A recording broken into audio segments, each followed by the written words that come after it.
We're live. Katie, Hi. thanks for being here. Welcome to Women Investor Wednesdays, where I interview women like you to share your stories with our audience.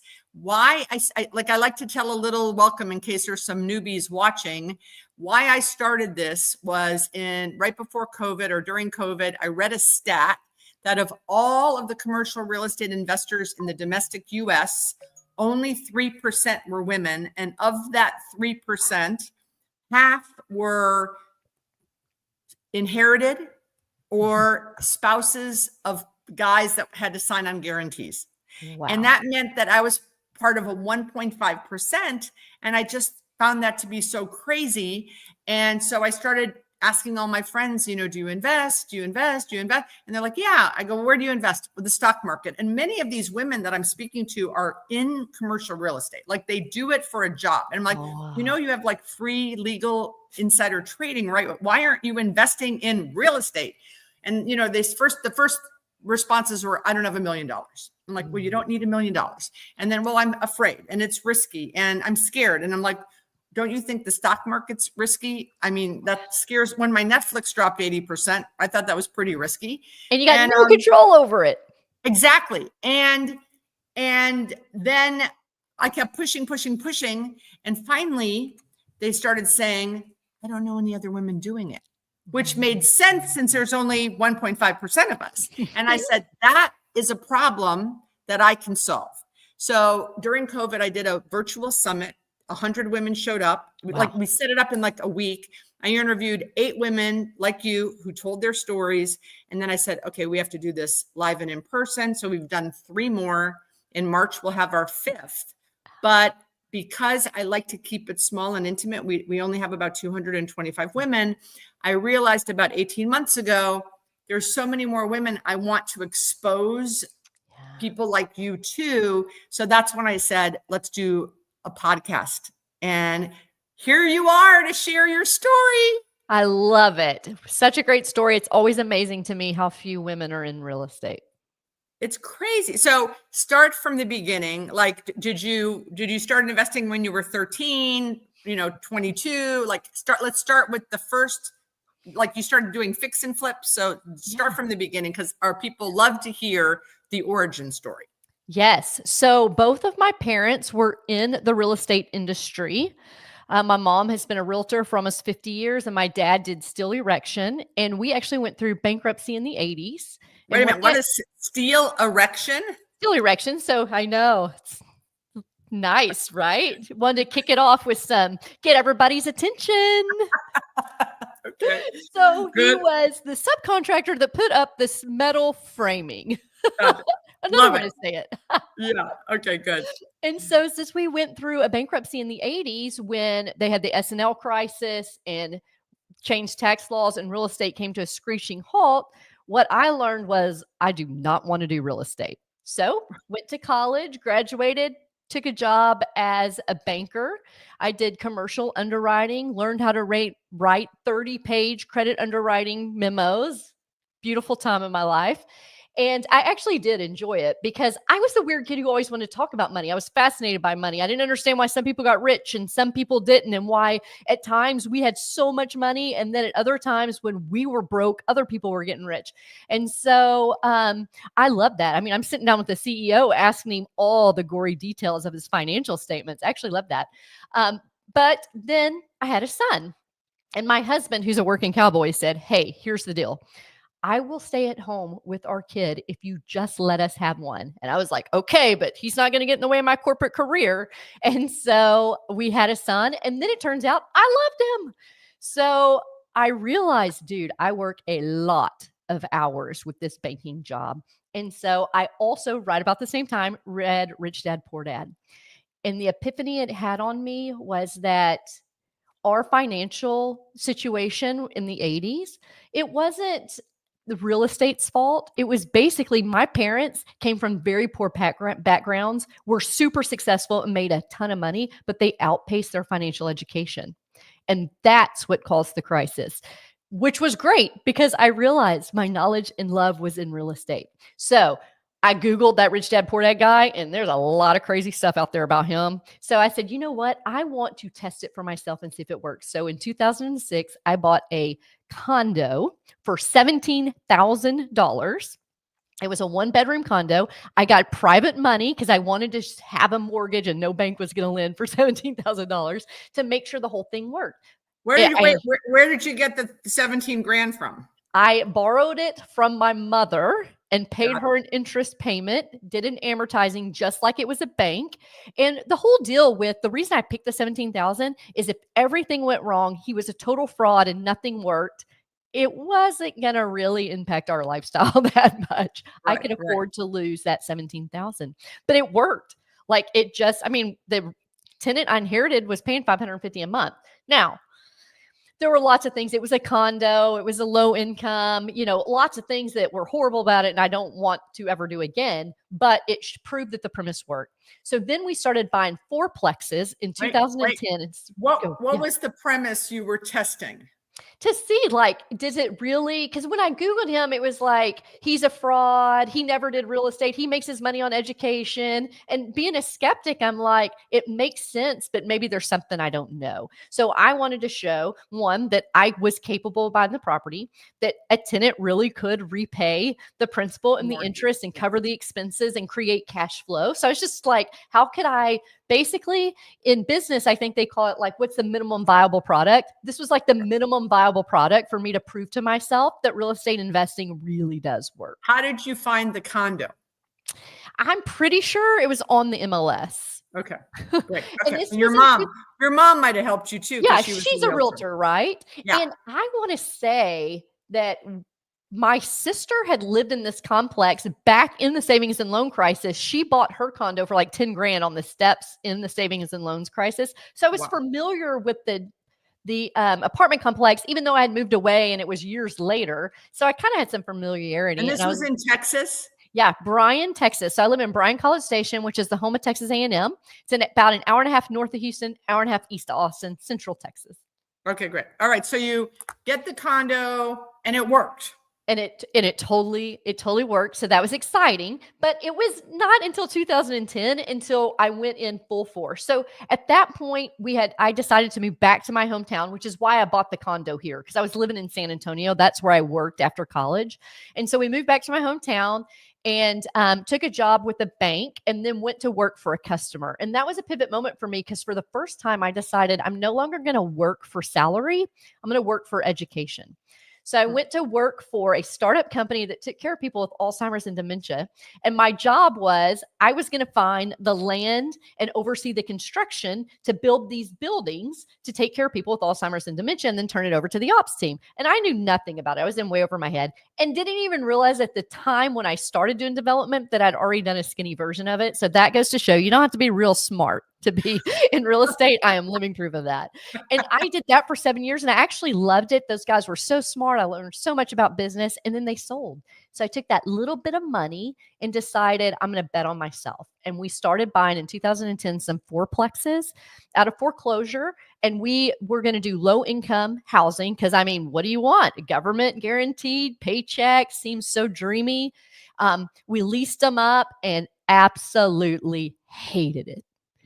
Hated managing it, underappreciated the tenants, hated it. Became even more skeptical. So we were like, you know what was fun though? Fixing them up. So we pivoted. We sold all those to an investor. And for the next 10 years, we flipped houses. Okay. All right. So did you buy one fourplex or more? By the time we pivoted, I think we already owned 3 or 4, maybe 5. Okay. So tell me the first one. How much was the first one? How did you raise the money? How much money did you put into it? And how much did you sell it for? Dude, I have freaking no idea. It was a long time ago. Okay. Let's see. I bought it out of foreclosure and it was vacant. And we probably paid, but I actually do not remember. I can tell you where the money came from. So I had a job. My mother was a realtor. So we each just put our equity in and we did 20% down. And then the rest we financed with the bank and then fixed it up. We put our own money in the fix up and we over fixed it up because, we wanted it to be so beautiful. And so we probably spent more there than we should have. And then on the next one, an investor buddy of mine, it was the same street. He had foreclosed on it, or he had bought it out of foreclosure and said, hey, I'm not going to do anything with this. Do y'all want it? Bought it for him. I don't remember how much, but we did the same loan, but this time we got the repair budget from the bank as well. We put our own 20% down. The rest was just a local commercial bank. And then we did that. We got a third one that was in a different neighborhood, same thing, our own equity. And then we put 2 under contract and decided we hated this. So we actually ended up wholesaling those 2. So that's the first time I'd ever done that, as we were selling the other 3. In the market at this point, it's probably 2013. So the market's starting to get pretty hot. So selling them was not really a problem. And you made money? Yep. Made money and used that money to seed our fix and flip business. So we didn't borrow any money on the fix and flip business. It was all from the profits that we had made on those fourplexes and our own money in the deal. Yeah. And you kept it within the family. Like you didn't bring a lot of outside partners. Nope. And who's doing this with you? So the partnership is me and my mother. I convinced her to go on this crazy journey with me. And then, 18 months in said, I hate it. Let's pivot. And then we pivoted. And so she has been a real trooper through it all for sure. Yeah. Love. Okay. So now you say, I want to get rid of these fourplexes. We make some money. Now we have money. And you're like, now what's the next pivot? Yes. So we're saying, okay, so now let's fix and flip houses because we like the fixing up the fourplexes. We like the design aspect. But because of our experience in the 80s, we're both very conservative. So we wanted a plan B. So for us, plan B was in the event we cannot sell this flip, it will rent and break even on a 30-year mortgage. So that threw out all the high-end flips, and it just kept driving us towards our downtown where all the really old houses were. And we couldn't do a 20,000 remodel. It was going to go down to the studs, redo electrical, water, plumbing, everything everyone else did. It was never good enough. So we needed really inexpensive houses, and we started fixing them up, but keeping the character, the cool old, framing, the wood floors. They're still kind of funky, leaving the funkiness. And they started selling so fast. We were really onto something, but that was because that whole revitalization of the downtown had started happening, and all the people who come here from the university. So Texas A&M is the largest university in the country. Most of the professors come from the Northeast, from these walkable neighborhoods, and they're like, wait, why are the realtors taking us to cul-de-sac neighborhoods? What do they think we are, 80? We don't want to live in a subdivision. So we just stumbled into this really cool niche that worked for us. Wow. And so are you still doing that or you're not anymore? We sprinkle them in there from time to time in moments of weakness. But the reason we moved away from flipping, even though we loved it, was because it was just a job. And we had started this whole thing for cash flow. And even though it was a job we loved, we knew real estate is a cycle, right? At some point, flipping is not going to make sense. And when it doesn't make sense, then what? I mean, at this point, I have been out of the workforce long enough to know I'm unemployable. Going back to get a job is not going to be good for anyone who hires me. And so how many did you guys do? How many? We probably did over 100 doors. Yeah. What? Yeah. I mean, we did it for 10 years. And so we did it a long time. And sometimes we get a lot, divide it, and put a new construction house on it, right? And so we were kind of getting into the whole new construction piece too, which is going to lead up to the next pivot. So 100 or some multifamilies, some were duplexes or quads? No. So they're all 100 individual properties. Mm-hmm. Mm-hmm. Yeah. And we were totally and it was almost all of them, probably 90% of them were in a very concentrated area. So we're totally changing the face of the neighborhood. And that's what we became known for. And the more we became known for that, the more houses we would get from all the realtors who knew they couldn't list it, and the more buyers that would reach out to us. Now, we would never pre-sell. For one, you leave profit on the table. You take all the risk, right? Because if I pre-sell, that means they get to back out if something goes wrong they don't like. Tell the audience what you mean. So we would sell. So we want to put it on the market when it is staged. And so buyers will come along and say, hey, we love everything you do. We want to go ahead and secure it now. We're not going to change anything. First thing you need to know is buyers are liars. They love everything you do until they sign that contract. They're like, oh, brushed nickel, we're really hoping for black. Oh, wallpaper, I like wallpaper, but maybe not on this house. So we just got to where the whole thing is with our flipping, especially since we didn't do high-end flips, it was very much a volume and velocity of money thing. And so you get deal fatigue with decision making and with subcontractors when owners come in and change things. Our poor subs already have to deal with 2 women, with me and my mom. We did not need to introduce the third component of a buyer. And so we just wouldn't do it. We would wait until they were ready to be staged. So what would happen is, and we would put it on Instagram and the realtors would follow it. And whenever we said, oh, today we got power, the realtors would all start reaching out to my mom and say, the minute you let people in there. And so like, it was beautiful. It was, it was a time of the market where it was hard to lose money. We were not brilliant. We were just lucky. And the opportunity that we took advantage of, it just paid us dividends. So was the submarket called Bryan that you were in? What was the submarket called? So our MSA is Bryan College Station. And Bryan College Station are sister cities. You don't know when you leave one and enter the other. And the 2 of them together are 250,000. And then the students are in an additional 100,000 in population. But the area that you bought the 100 doors? Downtown. It was downtown Bryan. I hope to God that you got like the Chamber of Commerce of the Year award, you and your mom. Yeah, it's so funny. I talk about like working with the city. It's like a Tom and Jerry relationship. Like we spend a lot of time together. We don't really trust each other. We play games with each other and we're not sure, are we friends or are we enemies? I don't know, but we need each other. And so we just keep moving forward. So, oh my God, that is perfect. That's totally Tom and Jerry. So that was from 2010 to 2020? Yeah, I mean, we did our very first development in 2016. At that point, we were still doing flips. But in 2016, we said, what are we going to do to create cash flow? We know we hated the low-income housing. So we brainstormed and we were like, what kind of assets would we want to own? And we're like, we take a lot of pride in building cool stuff that people like. We have big egos, I guess. And so we were like, we want to build things when people come to town, we're excited to show them that we own it, which did not exist with the fourplexes. And then we're going to have tenants because that's who creates the cash flow. So we wanted to do something that was maybe less tenant intensive. So a higher level of tenant.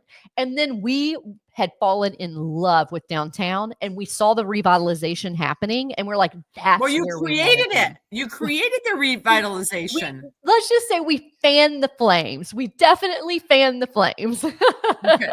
All right. And so we were like, you know what we want to do? We want to do redevelopment. So I started Googling, how do you redevelop? I didn't know the words. And guess what came back? Nothing. There were no people. All the developers we could find were all the ones who do the big neighborhoods on the edge of town or do the big strip centers that come into town, which is not what we wanted to do. But we were like, we need to talk to someone to see if we're crazy. So we met with 2 kind of legacy neighborhood developers in town. And we met with the commercial broker that owned the local commercial brokerage in town. All 3 of them, all men. And they all said, you're crazy. You're going to lose your tail. You're crazy. And so I started digging deeper. Well, for one, that motivated us. And I started digging deeper and I'm like, it's just different. What they're doing is so different than what we're doing. I could see how they believe that, but we decided we're going to do it anyway. Oh my gosh. How old is your mom? My good question. I don't want to guess wrong. Early 70s. I'm going to call it early 70s. I can't wait to meet her. Have you ever met a man by the name of Eric Weatherholtz? I don't think so. So you want to look him up on Twitter. Okay. Because he's a developer that does what you do and has been doing it. And he mostly in retail, but he creates really cool things. And he actually has a conference in Atlanta in the fall. I can't think of the name of it. Maybe someone that's watching will text me and tell me the name. I think it's got a weird name, but anyway, you'll love this guy. totally going to look him up. This guy is the guy you should have found, Originally, yes, when we were desperate. Now, follow him on Twitter. Follow him on Twitter. Totally will. Now, part of the problem was I didn't know the terminology to even know what to Google. And what I found for a long time, and really even still today, like there's this real educated in the trade side of it, the GCs, the engineers, the architects, the planners, and they come from a lot of knowledge, but they're real theoretical, not real doers. Academic. Right? Yeah, they're academics. Yeah. And and the architects are artists. Totally. And so when I came busting into that group as, hey, I'm an entrepreneur and a real estate investor and let's go. It doesn't need to be perfect. It needs to be done. They were all like, I was like the hillbilly coming into the group, and now I embrace it. I am still the hillbilly coming into the group, and I would be like, oh, what did that cost? What were the returns? And they're like taken back by it. Like, I'm not sure if it's that they don't know or if they're like, we don't talk about things like that. But it is a totally different world. I don't think that group knows. Yeah, I bet you're right. And I made that mistake early on when I built my first shopping center. I hired a project manager because I didn't know how to build a shopping center. But so I hired this guy who he did know how to supervise the subs and look at change orders and plans. But I'd say, what's the ROI in the deal going to be like? And he was clueless. Like it wasn't in his whatever. His wheelhouse, right? Yeah, he knew how to manage the project. Yeah. Yeah, exactly. And that's what I see. And these people want to do their own developments, and some of them do a development or two, but it's almost like they know too much information to be willing to take the risk. And they've spent so long in the W-2 world. Right. It's just, it's a chasm to jump across. Absolutely. Okay. So you decide we're going to do redevelopment. Yeah. And you're trying to educate yourself. Yeah. Which was going horribly. Right. And so how do you go from, I don't know what what I'm doing to finding a property? Yes. So this is what we do. We run fast and break things, but we never jump without a net. So this property actually came available. It was an old house right outside of downtown, like 3 blocks from the core of downtown. And it was for sale at Christmas. And the wholesalers that we were friends with, because we'd flipped all these houses, reached out to us and said, hey, do you want to buy this house? And we were like, oh, hell no. Who wants to live down there? And then it closed on Christmas, like Christmas Eve, Christmas Adam, right in there. And the minute it closed, I looked at my mom and I'm like, oh my God, why wouldn't people want to live downtown? Like we're building 6 blocks from there because that's where the houses are. But all of those people would totally rather be in downtown and walk to downtown. So I didn't buy that house, still trying to buy that house. Too crazy expensive now, but that's what lit the fire. Right across the street were 3 tiny lots with little modular houses on them. I'm pretty sure they were like Sears houses from back in the day. And I had met this investor. He was an older guy, lived out of town. And I called him up and I said, hey, would you be interested in selling those 3 houses? And he's like, sure. So we bought them. They were low-income housing and they cash flowed. So it was like the perfect situation because we were like, if we can't develop, we'll just sell them to a low-income landlord and break even, lose a little, but it's totally worth the risk. So we bought them. We went and met with the city. We're like, we're going to build townhomes. Now, these will be the first houses ever built in my downtown in my lifetime. And I'm almost 50. So it was a huge risk, but we were like, it just makes so much sense because we were renovating houses that we're selling just on the outskirts of downtown. So we go to the city. We have these pictures that we found on the internet of these beautiful houses that we wanted to build. We're like, we want to build 5 townhomes. And this is what we learned. Remember, I couldn't find education. We learned the lot sizes were not buildable. So because the size now is 50 by 100, these lots were much smaller. It's an old downtown. We learned townhomes were not allowed by right in the zoning. And we had 20-foot wide townhomes. We learned the minimum width of a townhome was 25 foot.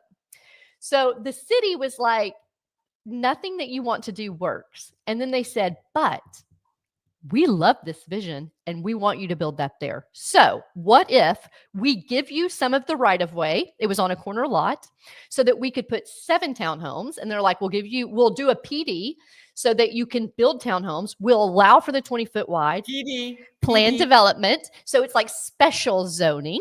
So you have your buckets of zoning, and then they have this plan development, which is where we'll make the rules up. And it's great in some areas. It's tough in others because they really limit what you can do. So you don't want to back yourself into too tight of a corner. So they did this plan development, and we built these 7 townhomes. And thank God they gave us the extra land, because it turns out 5 was break even. All the money we made came from 6 and 7. And so that's where I'm like, the city offered that to us. Now, this is where people are mistaken. They didn't offer that to us because they liked what they didn't offer that to us so we could build what we wanted to. They offered that to us so we could build what they wanted us to. And that's where people are like, my city won't ever let me build that. My city wouldn't let me build that. I was like, if I try and build townhomes where we were flipping houses, my city wouldn't let me do it over there either. But this is what they wanted for this part of town. And luckily they were development friendly enough, and they offered us stuff we were too ignorant to even know to ask for. Well, wow. So, okay. So now you did that. Mm-hmm. Was there something next? Yeah. So then there's this old building. It's the last boarded up building on Main Street in the most boarded up. Dirt floors with a cistern still inside. It had the brick exterior walls. It at one time was 2-story, but the roof had leaked, caved in, all the wood was gone, which is why it was dirt floors, because back in the day, it would have been a wood floor because it was built in the 1800s sometime. And so the floor was all rotted out. So it's just dirt floors, boarded up, and it was the last undeveloped building. So we walked past it and we were like, we should buy that. And the minute we said that out loud, we were like, wait, no, they probably want too much for it. If it was worth developing, someone else would have already done it. Like, self-doubt creeped in before we could even get a period on the end of the statement. We're like, but let's just see.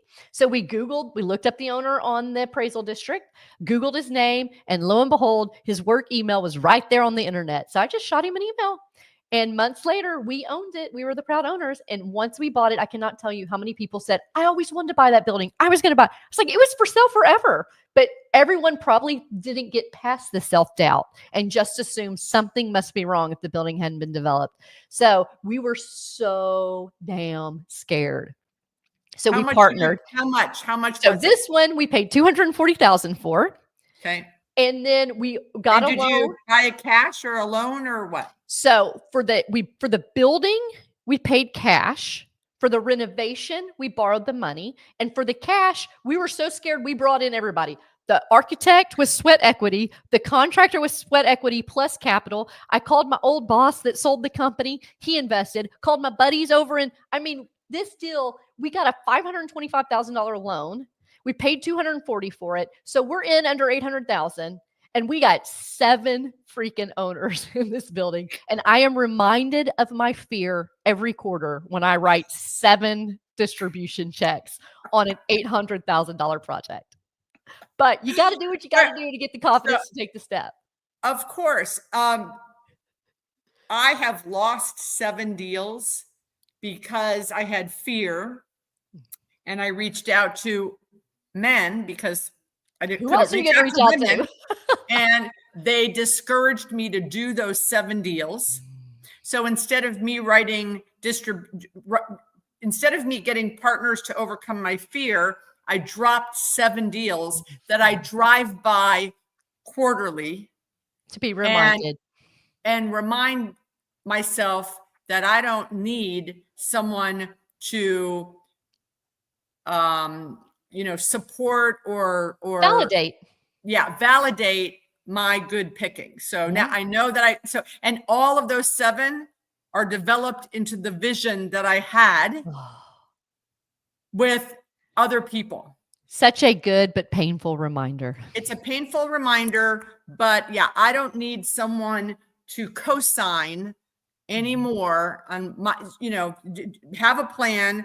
So, do your research, make sure you've got the plan. But so I understand about finding people to help you overcome your fear. Mm-hmm. So did you do, was it just even Steven, the 7 partners, or did you do prefs and promotes and all of that jazz? So when I started the deal, I didn't even know about like the whole sponsor versus limited partners and all of that. But I found out at the last minute. And so we threw in there like, oh, and by the way, we're going to keep 10% because we're bringing y'all the deal. So we threw that in there at the last minute. And I thought they're never going to go for this. And now it's so crazy to think of it. But I actually only learned that because I joined that mastermind where I met our mutual friend, Shannon, and people were talking about it. I was like, what? Like you can do that? Like I had no idea. And so, get around people who make the next step feel easy. You will save yourself so much pain. But so most of it, 90% of it, we gave away to the investors, and we were one. We put our own equity, so we're also at limited, I guess you could say, partner in that. Right. And the other thing we did to be safe, because, we didn't know what our rent's going to go for. We're going to fix this building up really nice. What can we rent it for? So the 3 of us, the architect, the contractor, and us, the real estate company, all said that we would rent space in that building at market rents if we couldn't find any other tenants. Well, it turned out the architect needed an office when it was ready. We needed an office because we didn't have one. The contractor, lucky for him, he did not have to relocate to the building because we were able to get retail tenants on the first floor, another office tenant on the top floor. And then the market was so beautiful, we did a cash out refinance and we got, I think we have between 90 and 100% of our money out. It's all of our money out because we got that extra 10%, right, for the equity just for bringing the deal. And it's like an annuity now. It just cash flows, not a ton because we took all the equity out, but it cash flows for us every month. And I get to write those little 7 checks every quarter. Was that the most recent thing you've done, or are you working on something? No. So that was in 2016 with the townhomes. So since then, we've done like 4 or 5 townhome developments. We've done a boutique apartment that we finished last April. We did a mixed use, 3-story mixed use building, a 2-story mixed use building. We're in the middle of a 3-story mixed use building. So we probably still own 7 or 8. And when we were talking earlier, like your job versus creating passive income, we then went to the other extreme because we went from, we don't need to flip houses anymore. Now we have this passive income to how are we going to feed our family? Like you cannot grow your portfolio and live on the same passive income. And so we're like, oh, wait. Repeat that, because you do know that many people on the internet tell people that they can quit their jobs and what do they call it? Mailbox money. Money. That is not, I've been doing this. I've been investing since 1992. A long ass time. And probably this will be 2024 will be the first year that I probably could have lived on my passive income. It took me years. And the thing is, you can quit your job, but you better create income some other way. You're not going to live. And if you live on your passive income, then where does the money come from to buy the next project? Exactly. And if you're not buying the next project, you'll never get your passive income big enough to actually live on. And it's like this vicious cycle.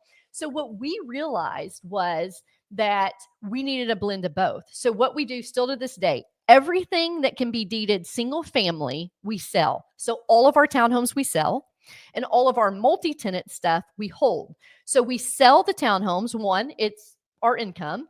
And then 2, it creates the pops of cash to be able to put money into our other developments because our goal is to own as much as possible. We want to own 100%, but life's, it looks like life's going to be too short for us to wait around to be able to own 100% of everything.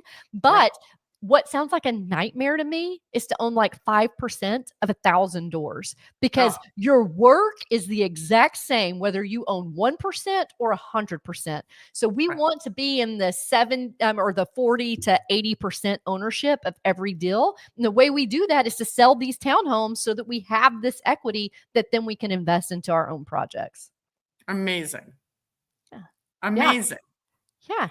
And I mean, like we love it because it is totally changing the face of our town.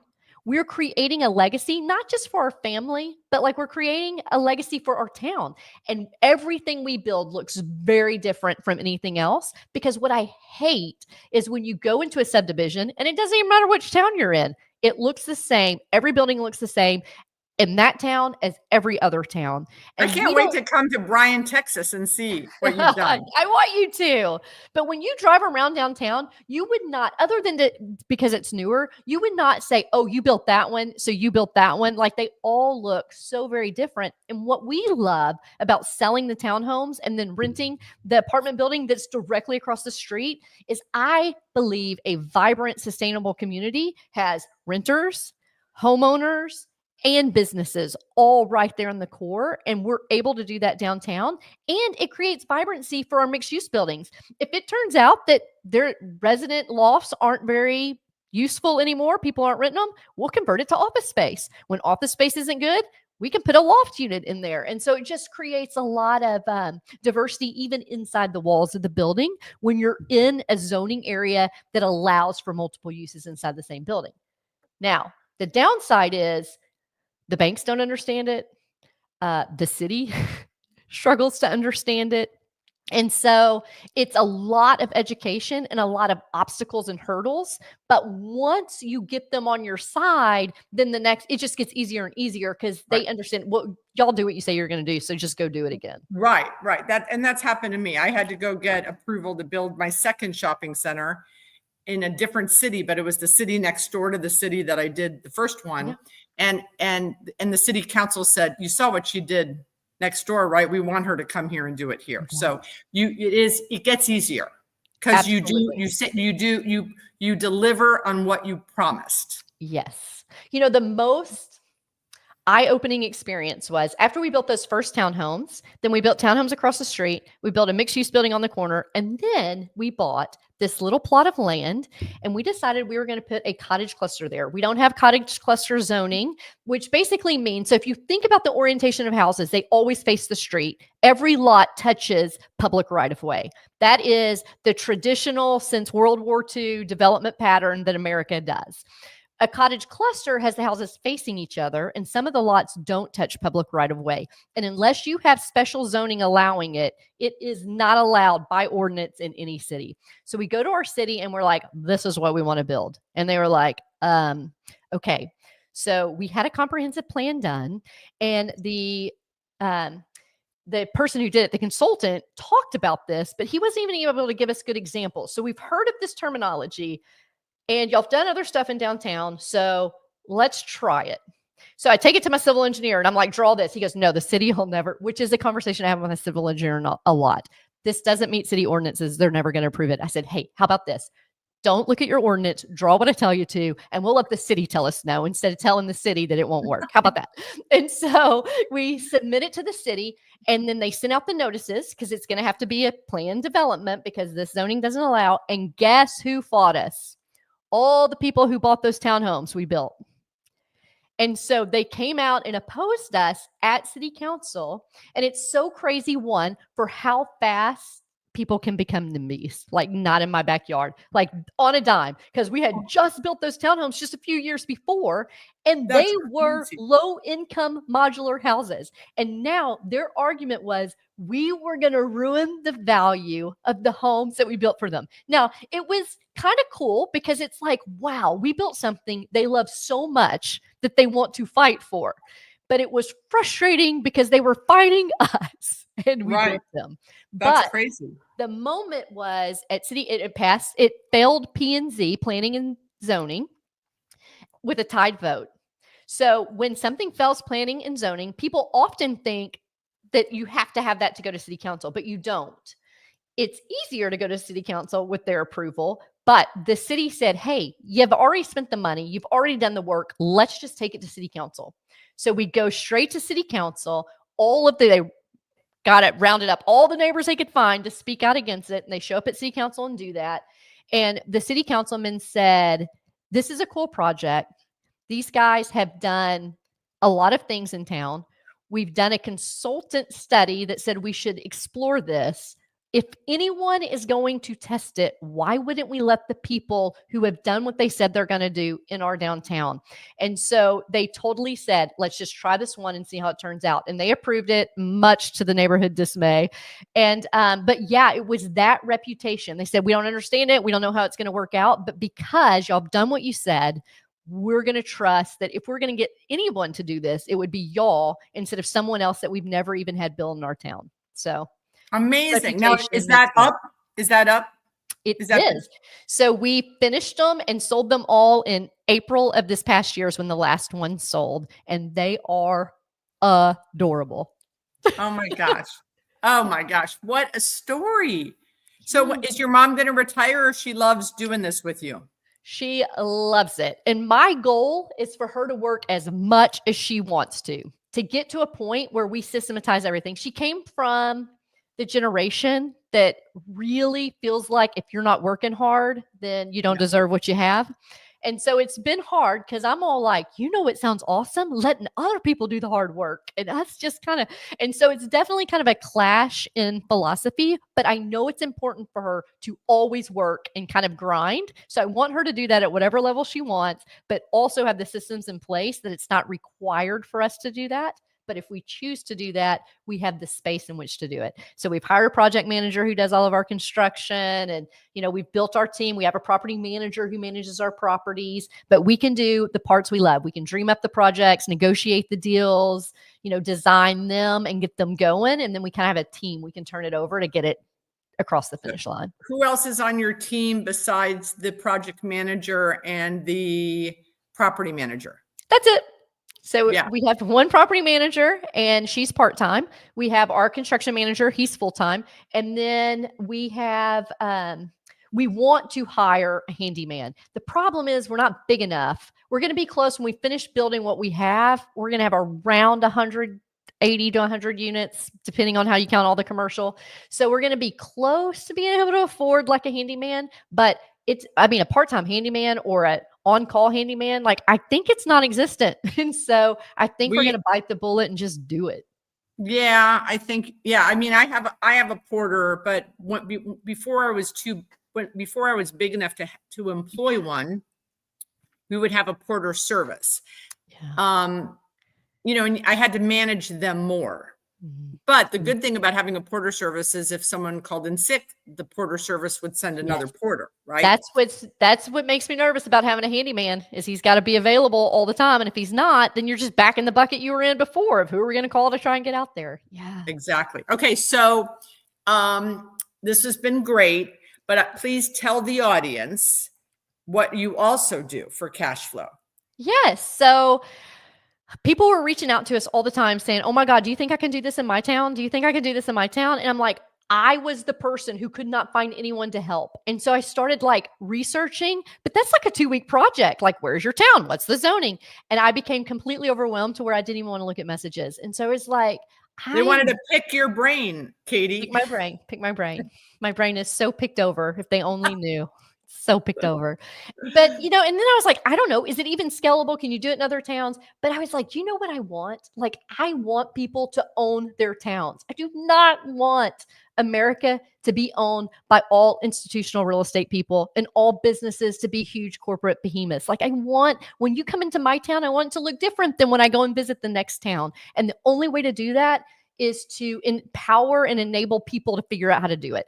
And so I was like, if you want to build in a town you love, I want to help you. So we do a coaching program. It's super small coaching. For one, it's a super small niche. And it's like, I can show you, because everyone's like, can I do it in my town? Can it only be done in your town? How do I hire a contractor? How do I figure out the numbers? And I am, again, shocked at how many people in my program are professionals in the industry. They're contractors, they're GCs, but they don't know what they don't know. I bet half of my people are actually in the industry. And I'm like, man, if I just had y'all's knowledge when I started. And so it's just trying to push them off the ledge. Like, take the risk, it's worth it. And then I have the people who are investors, but they have no idea how to do development. So yeah, you can check me out on Instagram at Katie Develops. If you're at all interested in redevelopment, you can go to my website from there and see if it's something you're interested in. But my goal is for individual people to own America and not huge corporations. And whatever role I can play for you to do that in a town you love, I'm here to support you, man. Love, love, love. So if for those of you, everyone knows at the summit, I don't have a mastermind. I don't have a coaching program. I don't teach you. I motivate you and I inspire you. But that's why when I find people like Katie, I bring them on so that you have access to someone that will, and again, her niche is small, but I'm sure she's happy to have chats with you and see. But you mentioned earlier, you met Shannon, who's a friend of, mine, and she's come to, I think, three of the last, let's see. Yeah, she's been to 3 of the last 4. Yeah. Yeah. And you met her through a mastermind. Yep. Masterminds are so important. I have been in many masterminds. Yes. Learn from the people that are doing ahead it. of you. I grew up with my business partner who took so much pride in being fiercely independent women. And we still take pride in that. But your greatest strength can totally be your greatest weakness. Why in the world would you not surround yourself with people who make the next step feel easy? And seriously, when I went to that mastermind and went, oh my God, these are people with answers. I'm over here not taking any action because I don't know what the answer is. And these people do it like every day without even thinking, like, man, if there's one thing I could have done sooner, it would have been to get myself around people who were doing what I wanted to do. But women, first of all, women don't talk about money. So bravo to you as a young woman that you did. So that probably goes to your parents, but women do not talk about money. And they do not join masterminds. I mean, I think I've probably been in 3 or 4. And I think of the 3 or 4 I've been in, less than 5% of the room were women. Yep. They don't want to spend the money on themselves because masterminds aren't cheap. They're not cheap. I mean, I've been in very expensive masterminds. Yeah. We're not talking $5,000. We're talking, 4 to 5 times that. Yeah. Yeah. So totally. Masterminds are not cheap. And I can tell you, if you go and say, will I get the return? That's the wrong answer. You're probably not ready. But I call it consistently putting yourself in the path of opportunity. If you are consistently in the path, opportunity will run you over. The bigger problem is when you're trying to do everything yourself, you're so focused on the next step, you can't see the opportunity around you, and it will brush right up next to you and pass you by, and you will have no idea. So spend money on yourself. It's crazy. People spend $100,000 to go to a freaking university to get a degree in something they will never spend money on, go into debt for doing it, and cannot see how spending 5, 10, 25, 35,000 on yourself, being around people who do what you want to do and finding the value in that. It is crazy how we've been conditioned to believe that. Crazy. I mean, I remember 2 years ago, I announced on stage that I had joined a mastermind and paid $31,000. You could see the jaws fall to the floor. Yep. And I said, that's a problem. Mm-hmm. Yeah, exactly. And they probably all had college degrees. Exactly. And maybe we're still paying debt off. And couldn't even draw the connection to how crazy that was a contradiction in what they were thinking. Yeah. I'd do it all over again, and I still do it. Every time one pops up, I'm like, count me in. I'm going to be there. Exactly. Yeah. I have friends who are like, you're doing another one. Like you talked about, you and Shannon were doing a fitness challenge. Yes. I'm doing all that stuff all the time. Know thyself. I need accountability, and I need financial consequence because that's what motivates me forward. And I finally hit the point. This is how I know that it's been worth it. Because my husband used to say, that's crazy. Why are you going to that? You know what they're teaching you. Like his mindset was the total, like, this is crazy. You're spending money to do that. Now, totally different. We have made so much money, so many connections, opened our kids up to so much more opportunity. And it's all been from those masterminds. He never questions. He never asks how much it costs. He's just like, oh my God, you're gone again. But it is not about spending money on masterminds because it has far outpaced anything I've ever spent on it. Yeah. 100%. Okay. So if you had one piece of advice, so we have 191 people watching us live. Okay. Yeah. Let's say probably 50% of them have never invested, but they're here and they're watching. And most of my audience is in the commercial real estate business. Like for 38 years, they know me from the business. So they're doing it day in and day out, but they have fear. Yeah. So if you had one piece of advice, so the theme of this year's summit is think bigger. Mm-hmm. The last 4 years, it has been overcome fear. And now I'm done with that. Like, okay, if you haven't figured that out yet, this year it's think bigger. But what would be your one piece of advice to the people that are watching? Of the 192, 50% of them haven't done it yet. Yeah. So I'm going to tell you, go scary so you can liberate yourself. I remember talking to an investor in all of my projects, mentor of mine, and I was talking about, because I have fear on every step. By the way, when you overcome this first fear, guess what's waiting on you on the next step? Another piece of fear. Overcoming fear is a skill and a mindset. And I remember talking to my advisor, and I was like, oh my gosh, I don't know if I should do this. And he goes, okay, what is the worst thing that could happen? This is actually hiring our general contractor, was the exact conversation.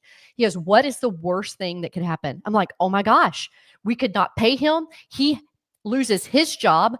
We lose everything and we go into bankruptcy. And he was super quiet. And he goes, okay. So if that happens, then what? And I'm like, I don't know. I mean, I'm a lot smarter this time. I know all the information. I know how to raise money. I know what I'm doing. It would suck. I'd probably leave town because I'd be so embarrassed and it'd be humiliating. But like, I could totally do it faster next time. It took me forever this time. And he goes, okay. So what happens if you don't do it? I'm like, then I got to run the job sites and we can't do the projects we want to be. And he goes, so everything is a consequence. Get off the bench and get in the game. Worst case scenario, yeah, it may happen. Ain't that big of a deal. Just move on, recover from it, and learn the lesson. We failed many times. Fail forward, run fast, break shit, redirect. The worst thing you can do is get to the end of your life and think, oh, I should have done that. Like, I want to go into heaven with nothing left on the field. Well, we will end on that, except I'll give you mentioned you like to read, or that you read the Kawasaki book. Yeah. My favorite book of 2024, I read a lot, was Die with Zero. Have you read it yet? I have. So good. So good. So good. Yes. Well, Katie, thank you so much. You've been such a pleasure. Congratulations. What a great story. I know, I mean, 194, we usually have about 150, and sometimes near the end, usually we're done by 7:30. So everyone stuck around. So they loved you and they loved your story. I loved it. I love sharing it. You guys reach out to me. I am here for you. Get on the field. And next year, can I count on you to come be a speaker next year at the summit? Yeah, I would love that. You get the dates, so I can get on my calendar earlier, or I'll plan a mastermind right over the top of it. All right. All right. Have a nice evening. Thanks, Beth. Bye-bye.